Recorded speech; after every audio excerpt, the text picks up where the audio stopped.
Un saludo fraterno para cada uno de ustedes y el agradecimiento por ser parte de esta familia y estar conectados con el cielo para poder tener el repaso del texto bíblico de la lección de escuela sabática, un análisis crítico de el folleto de la escuela sabática con respecto a las deudas. Hemos llegado ya a la lección número 5, cómo afrontar las deudas. Un tema de mucha relevancia debido a que pues la mayoría de personas tenemos deudas, tenemos cosas que pagar y vamos a hablar algunas cosas muy interesantes vinculadas con ellas y algunos otros aspectos también vinculados a algunas situaciones que merecen respuesta. Así que vamos a inclinar el rostro para tener una palabra de oración. Señor que estás en los cielos, hemos avanzado ya a la lección número 5. Como siempre suplicamos tu bendición, que tú puedas guiar el estudio de esta semana que vamos a analizar, vamos a repasar los aspectos más relevantes y vamos también a enfocar aquellas cosas que no están bien enfocadas. Suplicamos que tu Espíritu sea quien nos conduzca en este estudio y que toque nuestro corazón para que haya un cambio de actitud y puedan realizarse nuevas prácticas en la vida de tus adoradores. Te suplicamos tu bendición en el nombre de Jesús. Amén. Bueno, el texto clave de esta semana se encuentra en Proverbios 22:7.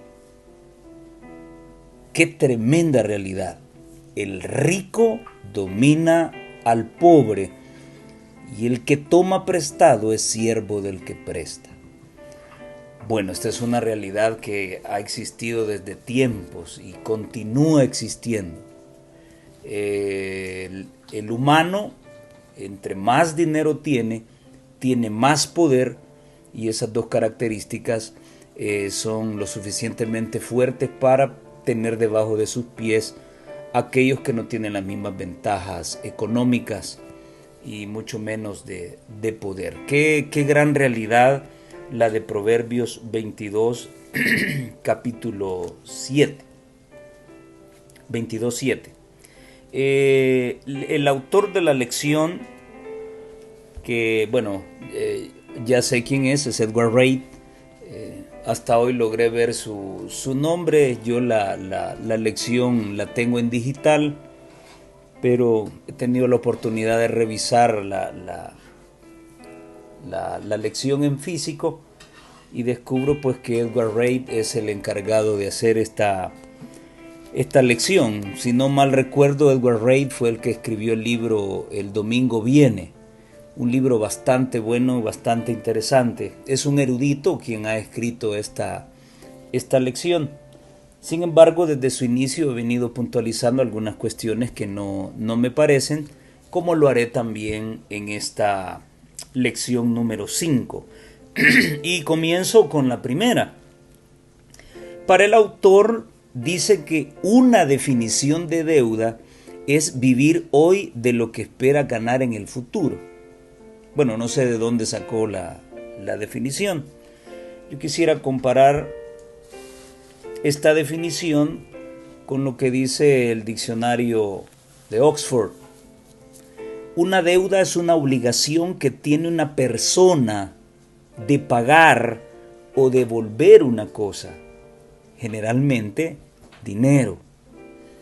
Y el otro concepto, la otra definición es obligación moral que tiene una persona de dar una cosa o corresponder a algo. Uniendo ambas definiciones encontramos que una deuda significa pagar, devolver una cosa o corresponder a algo, a un trato que se ha hecho.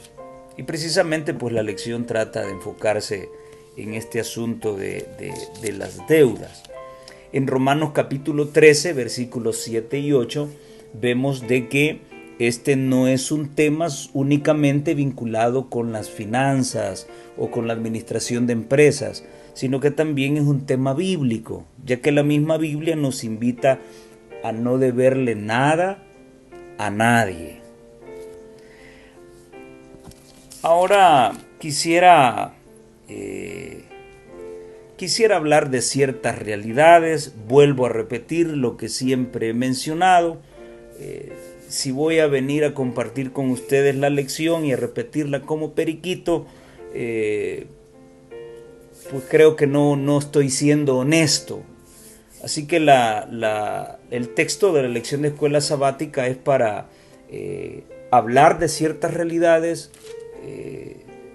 llegar a conclusiones que sean saludables para la iglesia, y de paso, pues considero que el folleto de escuela sabática no solamente es para la hermandad, también es para el pastorado, es para todos aquellos que tenemos el nombre de adventistas del séptimo día, y también el folleto es para todos aquellos que no son parte de nuestra iglesia. Así que esta semana hemos hablado acerca de las deudas. Ahora yo quiero iniciar con algo que va a resultar polémico y que ustedes lo conocen bien.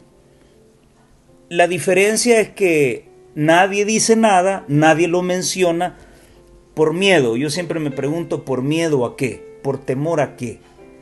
Y yo considero que la iglesia merece explicaciones. Entonces, la palabra de Dios nos dice que no hay que deberle nada a nadie. Muy bien.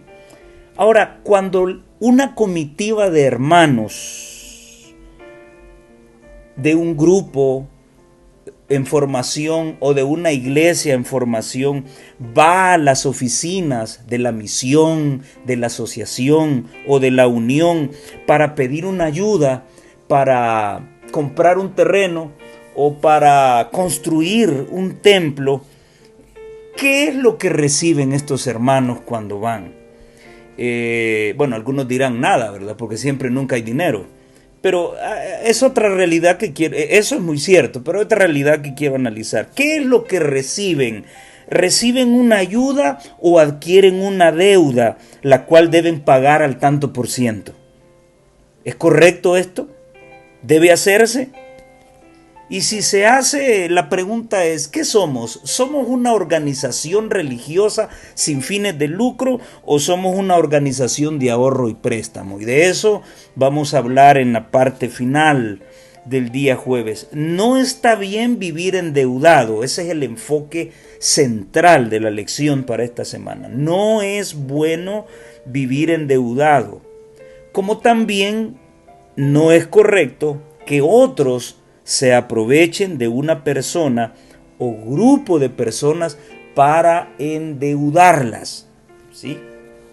Así que mira, sería bueno que anduvieras un carrito bonito, nosotros te vamos a prestar y pues bueno, eso es endeudar a alguien, eso es embaucar a alguien y eso tampoco está bien.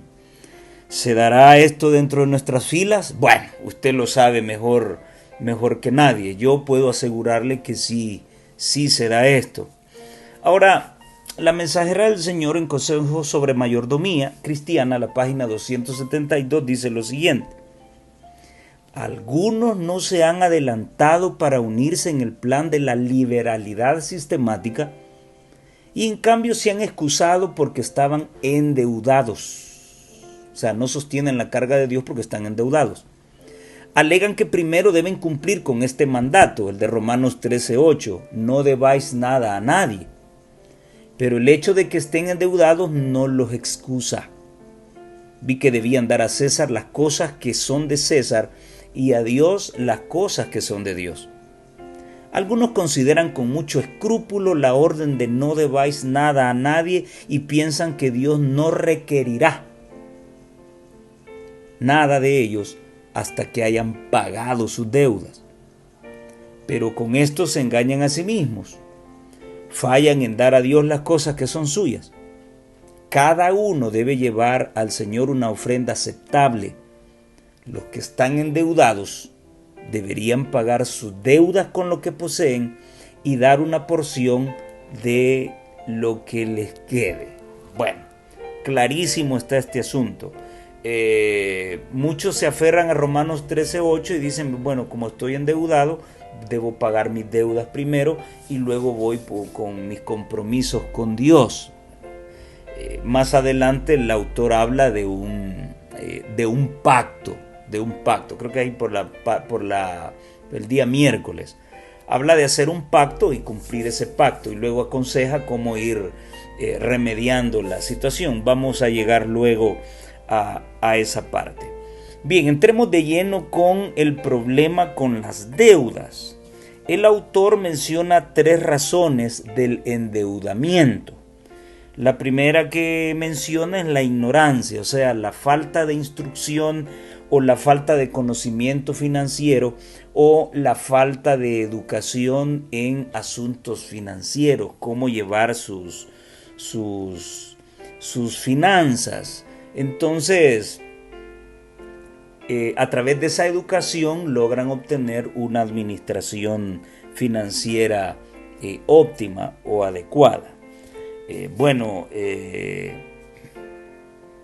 Mi madre nunca recibió un curso de esos y para mí es una persona ejemplar en cuanto al manejo de las finanzas y nunca recibió una educación financiera. De por sí que en nuestras escuelas, en nuestras universidades, no recibimos una educación financiera. Ahora, para que nadie me malentienda, al decir nuestras escuelas no estoy refiriéndome solamente a las escuelas adventistas, no, me estoy refiriendo a las escuelas en general, ¿verdad? El sistema educativo no incluye un sistema de educación en finanzas, ¿sí? Alguien llegó a decir que nuestro sistema educativo está vinculado con la creación de maquileros. Es una explicación que podríamos analizarla muy bien y hay algo de cierto en eso. Pero no tenemos una educación financiera. Lo que podemos conocer es lo que hemos recibido directamente de nuestros padres o de algún familiar con quien nos hemos criado. Estoy muy de acuerdo con el autor de que meterse en deudas pues es cuestión de ignorancia, o no meterse en un rubro en que no se conoce, no se tiene experiencia. En segundo lugar, él habla del endeudamiento por codicia o por egoísmo, o sea, aparentar vivir en un estatus social equivocado, un estatus social al que no pertenezco. Y esto se ve mucho en nuestra iglesia. Y en cierta oportunidad en la universidad, un catedrático mencionaba que solo en El Salvador se puede ver a una persona que anda un teléfono celular que es más caro que el salario que tiene. Y pues de eso se habla, ¿no? Todos andan un teléfono caro, bonito, pues yo también tengo que andar uno. Y voy a rebuscarme y a ver de qué manera lo consigo, pero debo estar a la moda con el teléfono, o debo estar a la moda con un vehículo, o debo estar a la moda con la ropa o con X situación. Entonces, la codicia, el egoísmo, puede ser también una causa de endeudamiento. Y el autor menciona otra tercera razón que la vincula con desgracias personales. Por ejemplo, un terremoto bota mi casa y me quedé sin casa, pues hay que hacer un préstamo para adquirir otra si es que no se tenía un seguro con ella. Habla acerca de dificultades que golpean nuestras finanzas y que no están bajo nuestro control. De eso habla la tercera razón y también estoy muy de acuerdo con estas 3 razones. Con la desgracia personal también voy a mencionar un caso de un hermano que pasó 10 años en Estados Unidos. y por esos 10 años estuvo enviando las remesas para que la esposa las administrara, y cuando él decidiera regresar, pues hubiese algo para comenzar algún negocio, qué sé yo, o cualquier situación. Los 10 años pasaron, el hermano tuvo que venir a casa, y al llegar a casa se dio cuenta que no había ni dinero y la esposa estaba con otro hombre. Estoy mencionando un caso de un matrimonio adventista. Entonces, en ese tipo de situaciones, el autor pues ubica o pone como ejemplo las desgracias personales como causa de endeudamiento. La palabra de Dios nos invita muy firmemente a ser conformes con lo que Dios nos da. Y vuelvo a repetir, esta lección es tanto para la feligresía de la iglesia como también los pastores y administradores. ¿Y por qué menciono esto? Ya voy a explicar por qué. La palabra de Dios nos invita a ser conformes con lo que Dios nos da. 1 Timoteo 6, del 6 al 9 dice: pero gran ganancia es la piedad acompañada de contentamiento, porque nada hemos traído a este mundo y sin duda nada podremos sacar. Como dijo Job, desnudo vine, desnudo me voy a ir. Así que teniendo sustento y abrigo, estemos contentos con esto. Porque los que quieren enriquecerse caen en tentación y lazo. ¿Cuál es esa tentación y lazo? Las deudas. Y en muchas codicias necias y dañosas. Por adquirir beneficios, por las posiciones y los rangos y los escalafones que hay, pues muchas veces se hacen competencias ilícitas o votaciones ilícitas, y ahí se van metiendo en el camino zancadillas de tal manera que a los cargos altos de empresas, de iglesias, de organizaciones, puedan llegar las personas pues que tienen algún padrino. No tienen conocimiento de su rango, pues la lógica nos hace pensar pues que llegó ahí porque está apadrinado por alguien. Entonces todo ese tipo de amaños y de situaciones se dan cuando no estamos contentos con lo que Dios nos da. Y todas esas situaciones que ocurren para llegar al poder y a las riquezas hunden a los hombres en destrucción y perdición. Es lo que plantea 1 Timoteo 6, del 6 al 9. Muy claro, bastante claro. Ahora, ¿es bueno tener la ambición de sostenerse a sí mismo? Y vean cómo la palabra que uso, ambición. Quiero compartir con ustedes lo que la sierva de Dios menciona en El Hogar Cristiano, la página 339. Es correcto que uno desee andar por su propia fuerza y no depender de otros por el pan que come. O sea, ella lo ve bien. Es noble y generosa la ambición que dicta el deseo de sostenerse a sí mismo. O sea que hay una ambición buena y hay una ambición mala, así como una crítica o un juicio bueno y una crítica o un juicio malo o destructivo. Es noble y generosa la ambición que dicta el deseo de sostenerse a sí mismo. Son necesarios, entonces, para eso, los hábitos de laboriosidad y frugalidad. Hay que ser laboriosos, hay que ser trabajadores y poder obtener un fruto de eso. Ahora, si voy a sostenerme de esa forma honesta, pues es una ambición sana.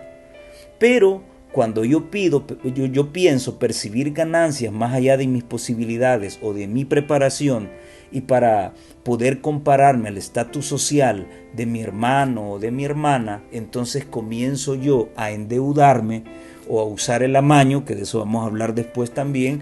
Entonces ahí ya la cosa se sale de control, ya es una ambición perniciosa. Por otro lado, ¿qué es lo malo? ¿Qué es lo malo de perder de vista esa ambición correcta?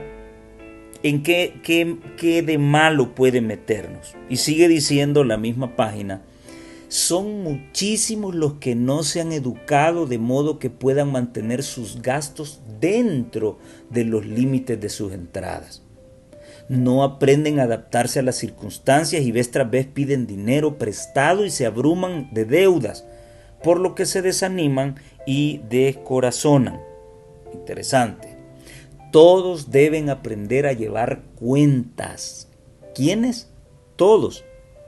Algunos descuidan este trabajo como si no fuese esencial, pero esto es erróneo. Todos los gastos deben anotarse con exactitud. Muy bien. Ahora, ¿solo los ricos son probados con el uso de su dinero? Perdón, hay otra pregunta anterior que traigo. ¿Debemos despreciar las riquezas? Bueno, algunos me han comentado que, pues sí, nosotros hay que despreciarlas, pero otros sí tienen derecho a desearlas. En general, ¿debemos despreciar las riquezas? La sierva del Señor dice lo siguiente: los seguidores de Cristo no deben despreciar la riqueza. ¿Quiénes? Los seguidores de Cristo. No dice solo los pastores. No, todos los que seguimos a Cristo.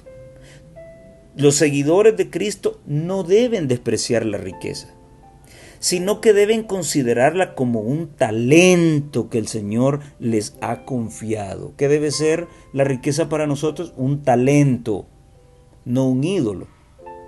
Mediante el uso acertado de sus dones, pueden beneficiarse eternamente, pero debemos recordar que Dios no nos ha dado riqueza para que la empleemos a nuestro capricho. Ahí está el asunto. Para complacer los impulsos, para prodigarla o retenerla como nos plazca.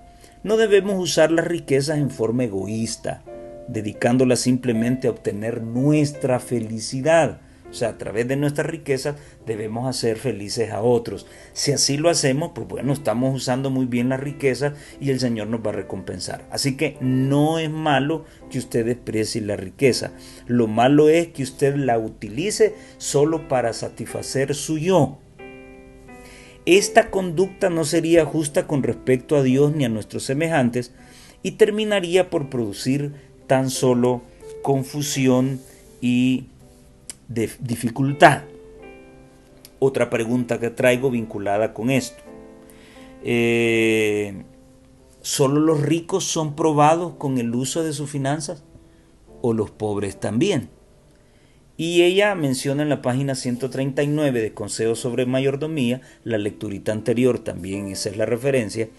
Dice ella, tanto los pobres como los ricos están decidiendo su destino eterno y probando si son súbditos idóneos para la herencia de los santos en la luz. Los que destinan sus riquezas a un uso egoísta en este mundo están revelando atributos de carácter que demuestran lo que harían si tuvieran mayores ventajas. Y si poseyeran las riquezas imperecederas del reino de Dios, los principios egoístas ejercidos en la tierra no son los principios que prevalecerán en el cielo. Todos los hombres están en un plano de igualdad en el cielo. Todos estamos en el mismo plano. Si el pastor tiene privilegios, pues también la oveja tiene privilegios. Todos estamos en el mismo nivel. Interesante esto. Así que tanto el rico como los que somos pobres estamos siendo observados y probados con respecto al uso de nuestras finanzas. Ahora, ¿es lícito que un administrador de la iglesia endeude a los pastores que tiene bajo su cargo? ¿Será lícito eso en base a lo que hemos leído? Pues bueno, yo considero que no. ¿Existirá esa situación dentro de la iglesia? Bueno, usted lo sabe mejor. ¿Es lícito que los administradores utilicen las finanzas del pueblo de Dios para fines egoístas? ¿Es lícito eso? ¿Es lícito que el dinero que se deposita en la tesorería del Señor, un estudio que ya lo vimos, sirva para pagar viajes de placer para los ministros del Evangelio? Por ejemplo, en la pandemia, sé que hubo gente de acá que fue para Alemania, en la pandemia. cuando muchas empresas utilizaron las redes sociales, utilizaron el Zoom, utilizaron el Google Meet para reunirse, porque pues era imposible viajar. Sin embargo, algunos hicieron un viaje hasta Alemania y bueno, no solo iba el encargado del departamento principal interesado en la reunión, sino que pues ahí van las esposas también, y van las bolsitas de regalos y todo eso. ¿Será lícito eso con los dineros del Señor? Bueno, yo considero que no. Así que de alguna manera al despilfarrar se endeuda la iglesia. Luego llegamos al caso de que pues no hay dinero para hacer este proyecto, lo otro, y bueno. ¿Cómo seguir consejos piadosos? Dice la lección del lunes. Bueno, antes de entrar en detalles con esta lección, quiero preguntar, ¿verdad? ¿Estos consejos son solo para el pueblo? ¿O estos consejos también son para los que dirigen al pueblo y administran las finanzas del pueblo? Hay que estar claros en eso. Y por eso preguntaba al principio, ¿esta cartilla ha sido diseñada solo para el feligrés o también involucra al administrador y al pastor de distrito? Pues sí, porque si solamente se aplica al feligrés, pues estamos hablando de una terapia de ablandamiento. Pero si vamos a aplicarlo tanto al feligrés, tanto a la oveja, al que paga, ¿verdad?, muchos beneficios pastorales, y también esto incluye al administrador y al pastor, pues entonces vamos a sacar la mejor enseñanza para el beneficio de la iglesia. Pero si solo es unilateral, pues ahí vamos a estar muy mal. Ahora, ¿por qué digo esto? ¿Por qué lo menciono? Porque no somos de acero y aceite sintético. Y lo menciona el autor. Dice él, somos seres materiales y vivimos en un mundo material. Un mundo que a veces puede ser muy atrayente. Mire qué interesante. Recuerde que quien está escribiendo es un pastor. Tendríamos que ser de acero y aceite sintético en vez de carne y hueso, para no sentir ocasionalmente, bueno, yo usaría otro término, pero voy a seguirle la palabra, para no sentir ocasionalmente el atractivo de las posesiones materiales y el afán de riqueza. ¿Quién no ha fantaseado alguna vez con ser rico o ganarse la lotería? Bueno, ¿será lícito que un pastor ostente ser rico? ¿O que se gane la lotería? ¿Estará bien eso? Por ahí conozco dos historias de dos ministros, dos ex administradores, no voy a mencionar sus nombres. Uno que decía que al jubilarse él iba a procurar por tener $1 millón en su cuenta. Interesante. Y otro que un buen amigo me dijo y me mencionaba, ¿usted ha ido a Costa Rica alguna vez? Pues no, le dije yo, nunca. He visitado otros países, pero nunca. Por Costa Rica he pasado nada más. Conozco el aeropuerto una vez que fui a hacer una escala, pero no he visitado la nación. Ah, bueno, me dijo, o sea que usted nunca ha visitado la universidad. Pues no, le digo. Pues si usted se pone en X lugar, me dijo, ve todos esos terrenos de allí, me dijo, son del pastor fulano de tal, me dijo. Interesante. Y en la lección pasada yo dije que no está bien y nunca estará bien que el ministro tenga más bienes que la oveja. No está bien. No está bien. No está bien que el ministro del evangelio viva en ostentación en comparación a la oveja. Que pueda entrar en lugares carísimos para comer cuando muchas de sus ovejas no tienen que comer. Discúlpenme, esto no es disidencia, esto es la realidad. Disidencia tiene que ver con doctrina. Y yo estoy hablando de realidades que ocurren lamentablemente dentro de nuestra iglesia y hay que ponerles un paro. porque esta es la casa de Dios, no es una fábrica, no es una empresa como lamentablemente se nos quiere hacer ver. Quiero analizar el párrafo número 2 de la lección del lunes, donde el autor dice: aunque todos, le recuerdo que es un pastor el que está escribiendo, aunque todos luchamos contra esto, ¿esto qué? Bueno, el atractivo de las posesiones materiales y el afán de riqueza. Bueno, para algunos será una lucha. Algunos que yo conozco han sido derrotados, ¿verdad? Porque sí han caído en la tentación y tienen posesiones.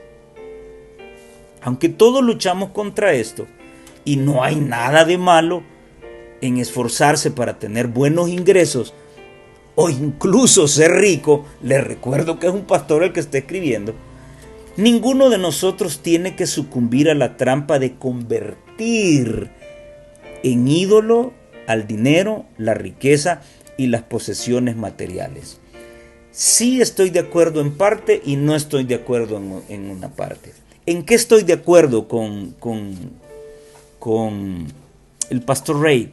Estoy de acuerdo con el hecho de que no está bien caer en la trampa de convertir al dinero, a la riqueza y a las posesiones materiales en un ídolo. Estoy muy de acuerdo. En lo que sí no estoy de acuerdo es que un pastor esté luchando por la tentación de ser rico. Y aquí me viene otra pregunta. ¿Es lícito que un pastor sea rico? Así como muchos pastores evangélicos de otras denominaciones que tienen millones de dólares, tienen un avión privado, ¿es lícito que un pastor adventista del séptimo día sea rico? Yo personalmente considero que no. ¿Por qué? Bueno, Jesús dijo que no tenía dónde recostar la cabeza. Ninguno de los apóstoles fue rico ni millonario. Así como también los reformadores, así como también nuestros pioneros. Y ustedes conocen muy bien a través de la historia denominacional cuáles fueron los orígenes de nuestra iglesia. Así que yo considero que un pastor adventista, y cuando menciono pastor adventista me refiero específicamente a los administradores, porque el pastor de distrito casi siempre anda sus zapatillos rotos o no tiene cómo transportarse. Y es el que tiene que obedecer, ¿no? Yo me refiero al administrador, al que tiene el poder de legislar y administrar. No está bien que viva en medio de las riquezas. No está bien. A menos que ya por heredad, ya su familia ya amasaba cierta cantidad de dinero. Él decidió dedicarse a los estudios pastorales y dedicarse a la obra de Dios. Pero bueno, ya su familia es rica o millonaria. Bueno, ese es otro asunto. Menciono el pastor, traigo a colación el caso del pastor Doug Batchelor, ¿sí? O sea, ya su familia, pues ellos de por sí pues tienen dinero. Él decidió dedicarse al evangelio. Y se nota que pues, para el pastor no es ningún tipo de tentación el dinero, y ha hecho grandes cosas con su ministerio Amazing Facts. Así que yo personalmente no veo bien que un pastor, un ministro del evangelio adventista y de ninguna otra denominación ansíe riquezas y bienes terrenales. No está bien. Y el principio para mí es ese: no puede el pastor tener más que la oveja. No puede. Porque es la oveja quien sostiene, es la oveja quien da, es la oveja quien paga todos los gustos del ministro. Así que en parte estoy de acuerdo con el pastor Ray. Por el otro lado, no lo estoy. Por lo tanto, los pastores, administradores y los pastores en servicio, en distritos, también están obligados en mantenerse firme frente a la tentación de convertir el ídolo al dinero, la riqueza y las posesiones materiales. Punto. Hasta donde yo sé, y no sé cómo será hoy, pero por eso es que el ministro adventista solamente se dedica al Evangelio. No puede tener otros negocios. No puede atender los negocios de la familia. Y si tiene otra profesión, no puede atenderla porque él está 100% metido en el Evangelio. No en el caso particular de algunos ministros del Evangelio de otras denominaciones que se dedican al Evangelio, pero también se ocupan de su profesión. Eso no ocurre dentro de un pastor adventista. Bueno, eso por lo menos hace unos 20, 30 años, así era. Me imagino que continúa de la misma manera. Así que no está mal tener dinero. Lo que está mal es amar las riquezas, según Primera de Juan 2:15, y ahí el autor lo ha planteado muy bien, excelentemente bien. No améis al mundo ni las cosas que están en el mundo. Si alguno ama al mundo, el amor del Padre no está en él. Y por otro lado, me llama la atención Mateo 6:24, porque aparte de su Hijo no hay otra persona o cosa a quien Dios le llame Señor. Sin embargo, Jesús menciona: ninguno puede servir a dos señores, porque va a aborrecer a uno y va a amar al otro, estimará al uno y va a menospreciar al otro. Y luego él menciona de qué está hablando. No podemos servir a Dios y a las riquezas. Y por eso es que ahí quizás se centra el principio de lo que dije. No está bien que un pastor sea rico. No está bien, porque se puede caer en esa tentación que ya mencionaba el autor de la lección, de hacer de las riquezas un ídolo. Por eso el Señor dijo: no se puede servir a dos señores, debes dedicarte por uno. Así que eso está muy claro. Ir tras el desenfreno por las riquezas nos lleva entonces a endeudarnos, y eso ya no está bien. Ahora, ¿cómo debe vivir el pueblo de Dios? Y al mencionar el pueblo de Dios también incluyo a el pastorado. ¿Cómo debe vivir el pueblo de Dios? Pues bueno, debe vivir en dependencia de Dios. Y así nos lo expresa el Salmo 50, los versículos 14 y 15. Sacrifica a Dios alabanza y paga tus votos al Altísimo. Y hay una parte con la que no estoy de acuerdo con el autor, que ya la voy a mencionar. Sacrifica a Dios alabanza y paga tus votos al Altísimo, e invócame en el día de la angustia. Te libraré y tú me honrarás. Ahora, en el versículo 14, cuando habla de paga tus votos al Altísimo, el autor asocia el pago de los votos con el sostén de la organización de la iglesia.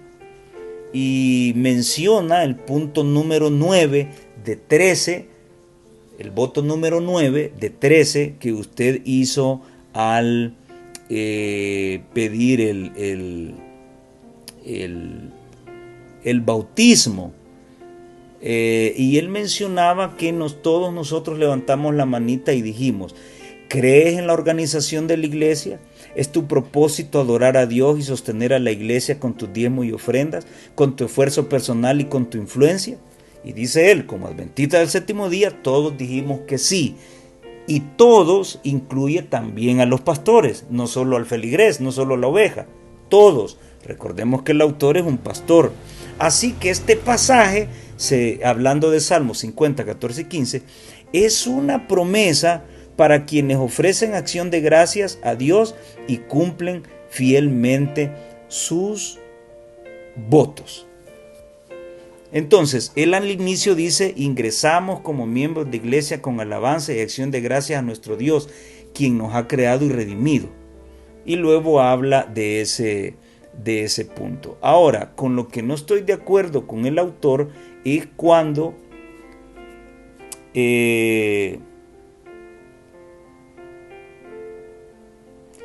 habla del pago de votos enfocándolo en los diezmos y las ofrendas. Tanto pastores y feligreses no deben lucrarse de la organización, sino que deben sostenerla, ¿verdad? Entonces, muchas veces el problema es, o en la mayoría de veces, el problema es la administración, no la organización. La organización es esencial. Colegios, escuelas, sanatorios, hospitales, canales de televisión, radio, un folleto escuela sabática trimestralmente, un manual de iglesia que rige el comportamiento de pastores y feligreses. O sea, todo eso es organización. Eso está magnífico. Lo que muchas veces falla es la administración, la forma en que se administra. Esa diferencia hay que saber hacerla muy bien. Casi siempre el disidente confunde los términos, los unifica, le llama administración y le llama organización y no es así, son dos cosas muy, muy diferentes. Los administradores de la iglesia deberían pedir consejo a algún feligrés con experiencia en finanzas sobre proyectos financieros. ¿Qué opinas tú? ¿O solo yo como feligrés debo consultar a mis dirigentes qué hacer con mis finanzas? Pues bueno, el término hermano que utiliza la palabra de Dios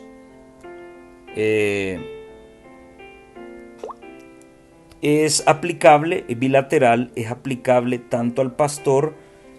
El pastor es mi hermano, así como yo soy hermano de él. ¿Sí?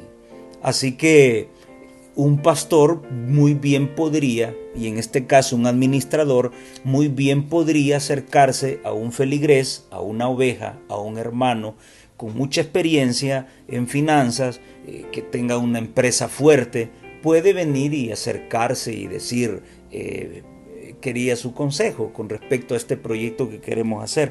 Usualmente no se hace. Y entonces, como no se hace, también se falla en la rendición de cuentas claras y cabales. Y luego pues entramos al problema de Malaquías, que el pueblo no quiere dar. No ve cuentas claras y no quiere dar. Bueno, ya hablamos de eso, ya dijimos que es nuestra responsabilidad sostener la obra de Dios a pesar de. Pero a lo que quiero llegar es que sí es lícito que un administrador venga y consulte a un hermano de experiencia en finanzas, ¿sí? Recordemos que nuestros pastores son expertos en teología, ¿sí? No en administración de empresas, a menos que hayan ido a la universidad y hayan estudiado sobre eso.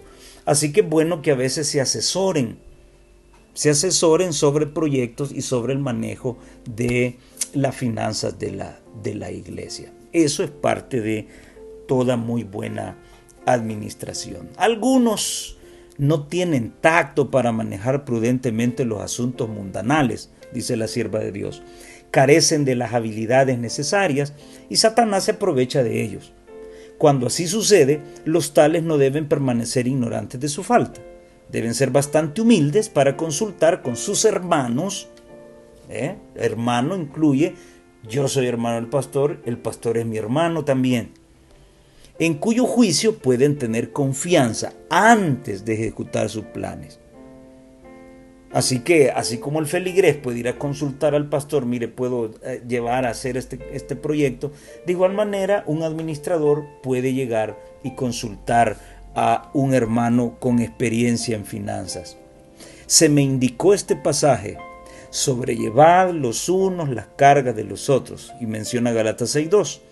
Algunos no son bastante humildes para permitir que los que tienen más capacidad hagan cálculos para ellos hasta después que siguieron sus propios planes y se vieron en dificultades. Entonces ven la necesidad de obtener el consejo y el juicio de sus hermanos, pero cuánto más pesada que al principio es la carga.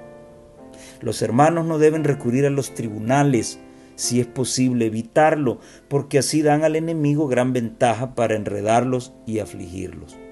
Sería mejor hacer algún arreglo, aunque implique cierta pérdida. Y bueno, este consejo es muy directo, muy serio de parte de la sierva de Dios. A veces entre hermanos hay problemas financieros.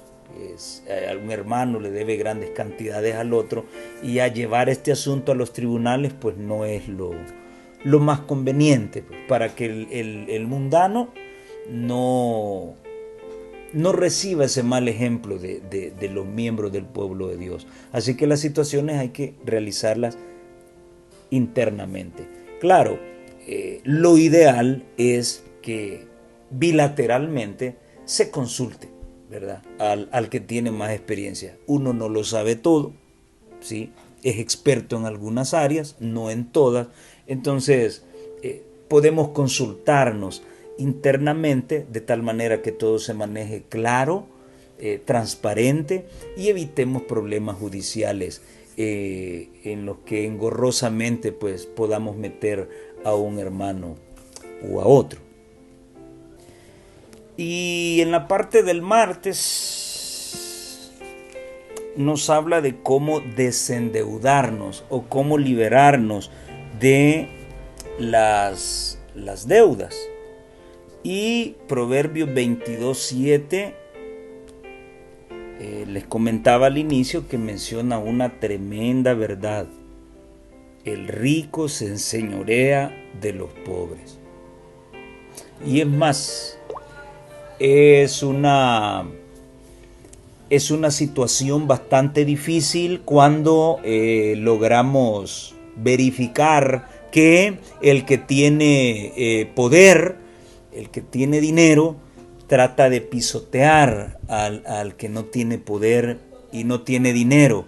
Por eso es que Proverbios 22:7 trata de enfatizar muy bien ese asunto, y es lo que vemos hoy en día en todos los niveles, en todas las organizaciones mundanas y aún dentro de la iglesia. El pudiente tiene mucho más poder. Y aquí viene otra situación.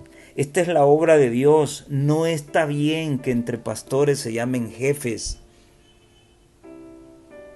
Entre los apóstoles ninguno era cabeza, así como lo quiere hacer ver la Iglesia Católica. Esta no es una empresa, este es el pueblo de Dios. Y aquí no hay jefes, aquí hay servidores. Y los que tienen los puestos más encumbrados son los más grandes servidores. Si alguno de vosotros quiere ser el mayor, debe ser vuestro servidor, no vuestro embaucador, ¿verdad? O no vuestro capataz. Y bueno, quiero mencionar otra realidad, ¿verdad? Hubo un tiempo en que X pastor estaba sentado en el poder, y disculpen que le llame poder, pero así lo ven muchos hoy, ya no es privilegio, y muchos pastores salieron del país, muchos muy buenos pastores.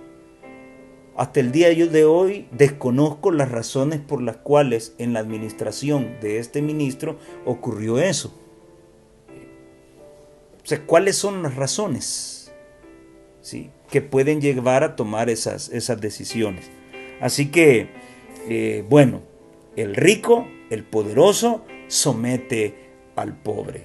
Y recordemos esto, cualquier casa bancaria, o no voy a mencionar las casas bancarias primero, porque estas son manejadas por humanos. El humano juega con la necesidad de su prójimo. Y así es como llegamos. Y bueno, si tienes necesidad de dinero y vas a un banco, pues estos tipos te prestan, pero juegan con tu necesidad. Te prestan a un tanto por ciento elevadísimo. Están jugando con tu dignidad. Están jugando con tu necesidad. Y lo mismo ocurre con la mayoría de personas, cosa que no debería ocurrir dentro de las filas del Señor, pero lamentablemente ocurre. Entonces, para poder liberarnos de las deudas, el autor menciona una premisa y 3 soluciones, o 3 pasos. ¿Qué es una premisa? Es una afirmación o idea que se da como cierta y que sirve de base a un razonamiento o a una discusión.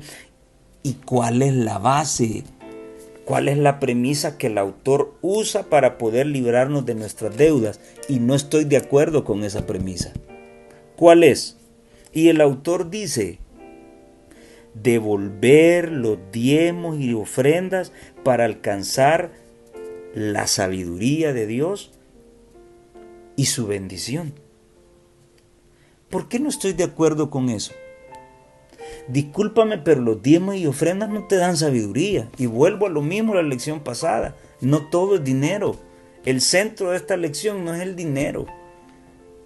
El centro de esta lección es el saber obedecer los mandamientos de Dios.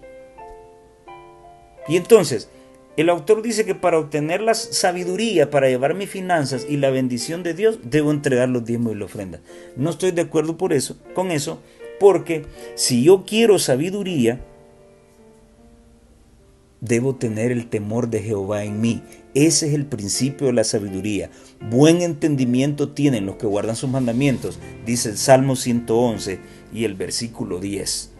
Así que si tú quieres obtener la sabiduría de lo alto y la bendición de Dios, debes guardar sus mandamientos y entonces el temor de Dios estará en ti y tendrás sabiduría para poder guiarte. Una vez que tengas la sabiduría, entonces vas a poder dar los diezmos y las ofrendas. Pero el dinero no da sabiduría. Así que tengamos claro eso. El principio de la sabiduría no son los diezmos y las ofrendas, es el temor a Jehová. Buen entendimiento para guiarse en la vida tienen los que guardan sus mandamientos. Su loor es para siempre, dice el sabio Salomón. En este caso dice el salmista David. Así que necesito la sabiduría de Dios para poder devolver los diezmos y las ofrendas. Pero no es el diezmo y la ofrenda el primer paso. No estoy diciendo que no se debe dar. Sí se debe dar, es una responsabilidad. Lo que no me parece es que al dinero se le acredite la principal cosa. Y no es así.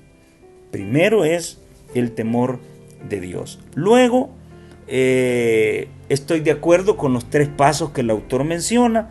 Pueden haber más, pero él se enfoca en 3. En primer lugar, no más gastos con créditos. En otras palabras, si no prestas, no te endeudas. Punto. El segundo, hacer un pacto con Dios. Esto es muy interesante, de que pagarás las deudas lo más pronto posible. Si Dios te bendice financieramente, paga tus deudas y no compres cosas. Sí, pero tienes que hacer un pacto con el Señor y decirle, mira, Señor, tengo este plan, ¿verdad? O sea, me voy a dedicar a esto primero y pues luego cuando salga de eso, pues bueno, es un pacto con Dios. Y el tercer paso es abonar una buena cantidad a las deudas paulatinamente. Muy bien. Ahora quiero darle análisis a la parte final de la lección del día martes.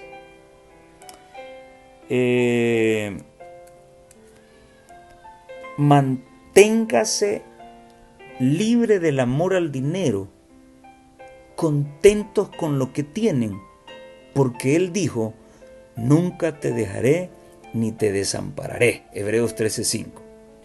La aplicación a estas palabras, ¿cuánto podría ayudar a las personas a evitar endeudarse? Muy bien, mantente libre del amor al dinero. ¿Y este consejo para quién es? ¿Es solo para el feligrés o incluye también al administrador? Bueno, yo creo que nos incluye a ambos, a todos. Y la mensajera del Señor en el colportor evangélico, páginas 96, 97 y 99, dice lo siguiente. La práctica de pedir prestado dinero para aliviar alguna necesidad premiante sin hacer cálculos para cancelar la deuda, por común que sea, es desmoralizadora.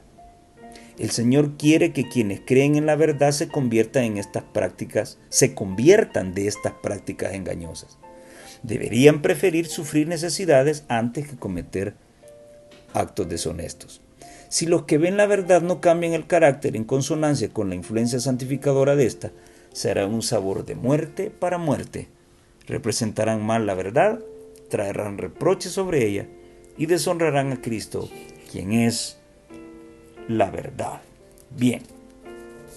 El día miércoles habla de las tácticas de fianzas y de enriquecimiento rápido.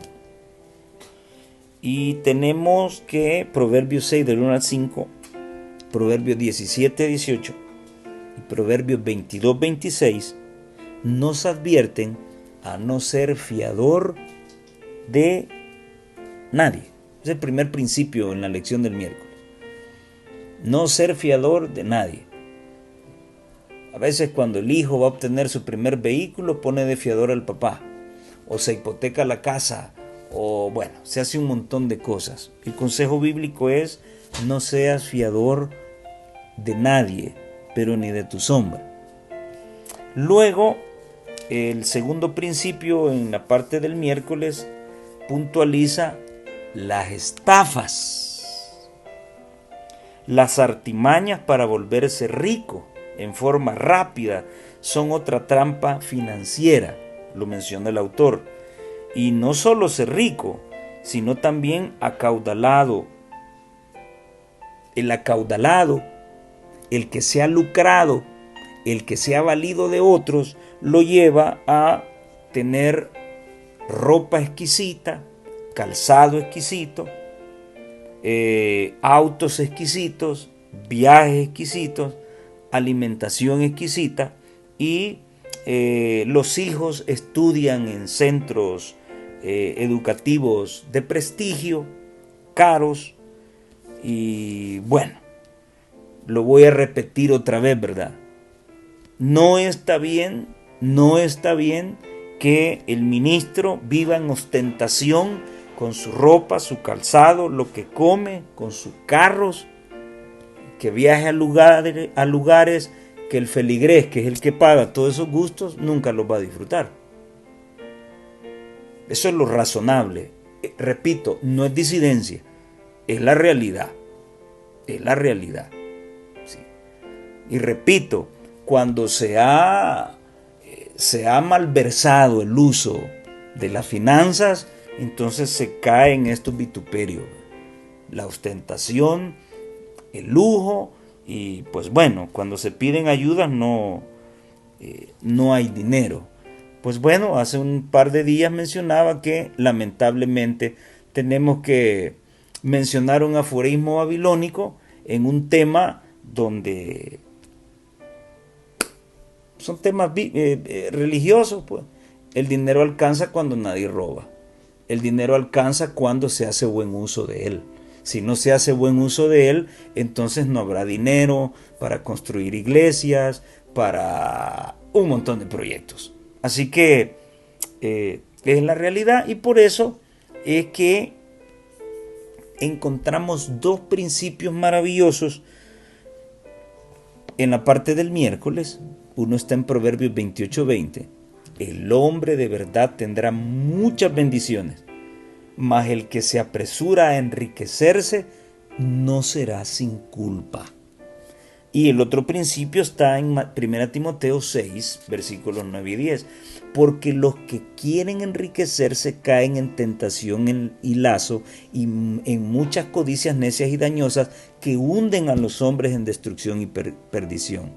Porque raíz de todos los males es el amor al dinero, el cual codiciando algunos se extraviaron de la fe y fueron traspasados de muchos dolores. Este tema de la lección de este trimestre es dinero. Y donde quiera se maneje dinero, hay amaños, hay mal manejo, hay malversación y hay desconfianza. ¿Por qué? Porque ya lo dice la palabra, no lo digo yo. Porque el dinero es la raíz de todos los males, el amor al dinero. Así que tengamos en cuenta estos dos principios y no seamos fiadores de nadie, y no nos dejemos estafar por nadie, y tampoco nosotros seamos estafadores. Y finalmente, la parte del día jueves nos habla acerca de los límites de plazo y los centros de préstamo. Muy bien. Aquí pues se habla de los prestamistas, de los endeudamientos por vivienda, o sea, hipotecas, y los endeudamientos para educación. Bueno, si vas a un banco y pides prestado para estudiar, pues bueno, al terminar tus estudios vas a esperar un poquito para hacer tus cosas, porque tienes que regresar ese préstamo y al tanto por ciento. Lo mismo para una vivienda. Las viviendas son caras, precisamente los bancos obtienen rentabilidad, ¿verdad? Ya te dije, el humano juega con la necesidad del otro humano. Y las casas de préstamo, los bancos son especialistas en esto. Van a jugar con tu necesidad. No, nosotros te damos la casa que quieres. Nosotros te damos el carro que quieres. Nosotros te damos la carrera que tú quieras. Pero al tanto por ciento. Y por 10, 15, 20 años plazo. Así que debemos tener cuidado con esta situación. Ahora, la lección habla de los centros de préstamos. Yo preguntaba al inicio, ¿qué somos? ¿Somos una cofradía? ¿Somos una organización religiosa sin fines de lucro? ¿O somos una organización bancaria? ¿Qué somos? No está bien, y esta es otra parte polémica, pero es real y hay que mencionarla porque la iglesia merece una explicación. No está bien que con tus ofrendas y con tus diezmos tú sostienes con esa plata la construcción de escuelas, la construcción de iglesias, siempre para el servicio de la misma iglesia. Y no está bien que un grupo de hermanos venga, pida dinero para que se le ayude y se le preste al tanto por ciento. Por eso pregunto, ¿o somos una organización religiosa o somos una organización bancaria? No está bien que se le preste al tanto por ciento. No está bien. Es dinero que salió del pueblo y debe cumplir la misión para lo que se dio. Si se va a comprar un terreno, pues bueno, hay que conseguir esa cantidad y darla, sin ningún tipo de préstamo. Los mismos hermanos son los que han dado el dinero. Pero lamentablemente he escuchado que en algunos lugares pues se ha prestado al tanto por ciento y hay iglesias endeudadas. Por eso yo mencionaba, ¿será lícito que un administrador endeude a un pastor y en este caso endeude a la iglesia? Ahí están iglesias pagando el terreno porque se les prestó el dinero, un dinero que salió de su bolsillo y que tiene como finalidad sostener la casa de Dios y que haya alimento en la casa de Dios. Y que yo voy a prestarlo a cuenta de qué, en nombre de quién, al tanto por ciento, al mismo pueblo. Bueno, para mí eso es amaño y no está bien, no debe darse. La parte final de la lección del jueves, el autor dice, en un mundo ideal no habría préstamos ni deudas. Bueno, yo le agregaría aquí, en la iglesia ideal no debería haber deudas ni préstamos. No sé qué dicen ustedes. Pero, como no vivimos en un mundo ideal, puede haber momentos en los que sea necesario pedir un préstamo. Solo asegúrate de tener las mejores condiciones posibles. Muy bonito el consejo, muy bonito, estoy de acuerdo. Solo asegúrate de tener las mejores condiciones posibles y la mejor tasa de interés disponible. Luego pide lo mínimo que necesitas y paga lo más rápido posible para ahorrar en costos de intereses. Sin embargo, en principio, en la medida de lo que humanamente posible, debemos tratar de evitar las deudas. Y al seguir los principios financieros bíblicos en nuestra vida cotidiana, podemos hacer mucho para evitar las deudas innecesarias y la terrible tensión que puede suponer para nosotros y para nuestra familia. Muy bonito el consejo, excelentemente bien diseñado. Y la sierva de Dios finalmente, en Palabras de Vida del Gran Maestro, la página 193, dice: en la oración que Jesús enseñó a sus discípulos, dijo: perdónanos nuestras deudas como también nosotros perdonamos a nuestros deudores. Mateo 6:12. Con esto no quiso decir que para que se nos perdonen nuestros pecados no debemos requerir las deudas justas de nuestros deudores. Si no pueden pagar, aunque sea por su administración imprudente, no han de ser echados en prisión, oprimidos o tratados ásperamente. Esta es otra cuestión. Trabajadores se quejan del maltrato de algunos ministros del Evangelio. ¿Ven lo que les mencionaba? El dinero, el poder aflige al pobre. Mire esto. Si alguien no puede pagar, pues ¿por qué le voy a ofrecer la cárcel? ¿Por qué lo voy a oprimir? ¿O por qué lo voy a tratar ásperamente? Pero la parábola no nos enseña que fomentemos la indolencia. La palabra de Dios declara que si un hombre no trabaja, que tampoco coma. Y menciona 2 Tesalonicenses 3:10. El Señor no exige que el trabajador sostenga a otros en la ociosidad. Bueno, hemos llegado a ese tiempo. Hay muchos que llegan a la pobreza y a la necesidad porque malgastan el tiempo o no se esfuerzan. Si esas faltas no son corregidas por los que las abrigan, todo lo que se haga en su favor será como poner un tesoro en una bolsa agujereada. Sin embargo, hay cierta clase de pobreza que es inevitable y hemos de manifestar ternura y compasión hacia los infortunados. Deberíamos tratar a otros así como a nosotros nos gustaría ser tratados en circunstancias semejantes. Bueno, tengo que llegar hasta acá. No soy experto en finanzas.